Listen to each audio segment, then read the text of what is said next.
अस्सलाम वालेकुम। उम्मीद है सारे दोस्त ठीक होंगे, सेहत भी ठीक होएगी। ਅੱਜ सरसों ਦੇ मतलब गल करते हैं कि सरसों स्टाक करना चाहिए या नहीं करना चाहिए। फिलहाल जो है कंडीशन मार्केट ਦੇ ਵਿੱਚ ਸਰੋਂ ਆਉਣ ਲੱਗ ਪਈ ਹੈ ਨਵੀਂ, ਕਈਆਂ ਮੰਡੀਆਂ ਦੇ ਵਿੱਚ ਨਵੀਂ ਕੁਛ ਇੱਕ ਅੱਧੀ ਢੇਰੀ ਆਉਣ ਲੱਗੀ ਆ ਤੇ ਮਾਰਕੀਟ ਜੋ ਬਾਹਰ 6300 400 ਰੁਪਏ ਤੱਕ ਮਾਰਕੀਟ ਹੈਗੀ ਆ। ਲੇਕਿਨ ਅਗਰ ਦੇਖਿਆ ਜਾਵੇ ਤੇ ਬਹੁਤ ਜ਼ਿਆਦਾ ਦੋਸਤ ਜਿਹੜੇ ਅਗਰ ਰਾਏ ਲਈ ਜਾਵੇ ਤੇ ਕਹਿੰਦੇ ਅਸੀਂ ਸਰੋਂ ਸਟਾਕ ਨਹੀਂ ਕਰਨੀ। एक मैं पिछले दिनों पोस्ट भी लगाई कि किहड़े दोस्त जो चाहते हैं कि सरों स्टाक किया जाए, लेकिन ज़्यादातर दोस्तों ने यही कहा कि नहीं स्टाक करनी असी। लेकिन अगर देखा जाए हर टाइम हर सीजन इक्को जिहा नहीं रहिंदा, कुछ सीजन इस तरह का हुंदा जिस मंदा लग जाता। लेकिन गलती अपनी सी पिछली दफ़ा भी सरसों दे विच इहदा कोई नहीं सूरत हाल हैगी मार्केट की, लेकिन गलती अपनी सी कि अपनी वजह तो रेट ज़्यादा वध गया, पहला स्टाक ज़्यादा पै गया, बाद में कुछ दिन इस तरह के आ गए कि वह मजीद मंदा हो गया। जो वह रेट है सी यही रेट होना सी 6000 तो 7000 मार्केट बननी सी सरों की। पहले कंडीशन यह नज़र आ रही सी कि 6000 तो 7000 मार्केट बननी है, क्योंकि कुछ दोस्त इस तरह के सी जिन्होंने जे किसी को 10 मन के भी पैसे पे सी ना सरों के, उन्हें भी सरों स्टाक कर ली सी। उन्हें कहा कि पता नहीं की बन जाना, वेखो वेखी लोग लागे, किसी ने गड्डी स्टाक कर ली, 2 गड्डियां स्टाक कर लिया, जिन्ने पैसे किसी को है सी की बन जाना इहदा। लेकिन किसी ने यह नहीं वेख्या भी ये मार्केट की बन जानी है। तो इस तरह ही फिर मार्केट डाउन हुई। जो रेट है सीगा उहदा रेट तकरीबन 6000 तो 6500 रुपये मार्केट बनी है तो सेल की लोगों ने। फिर इन्होंने दिन रेटा बहुत ज़्यादा नुकसान उठाया। लेकिन अगर देखा जाए तो कुछ दोस्त इस तरह के भी सी सबर करने वाले जिन्होंने मार्केट की समझ है सी सरों की, उन्होंने मार्केट चो सरों तो खरीदारी नहीं की, क्योंकि आम बंदा वो लै रहा सीगा जिन्हें कभी सरों स्टाक नहीं सी की हुई। आम बंदा लै रहा सीगा, लेकिन उन्हें उदों सरों स्टाक किया जो 6000 बाहर 6300 5500 तो ही मुल आ गया सी सरों का। ऐसी मार्केट भी बनी।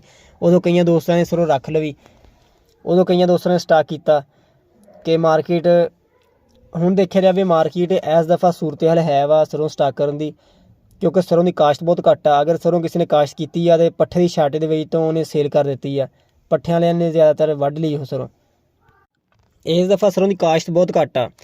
अगर मुआवजा किया जाए तो पिछले साल अगर 100 पैकेट पिया सी ना सरसों का, अगर पिछले साल 100 पैकेट सरसों का सेल किया वा तो इस तरह वो मतलब वो बराबर रख के देखा जाए तो इस दफ़ा तकरीबन 5-6 पैकेट सेल होए आ।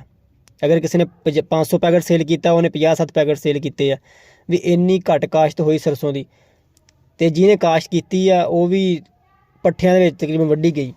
तो कई इलाकों जिन्होंने सरों हुई आ तो ऐतकी ज़्यादा चांस है वा कि रेट बन जाएगा मार्केट। जिन्हें किसी ने काश्त की रख लेगा या कुछ स्टाक या रख लेगा, क्योंकि पहली गल तो यह है किसी ने छेती किते हथ नहीं पाना सरों, क्योंकि ये लॉस बहुत होया, लोगों का नुकसान बहुत होया।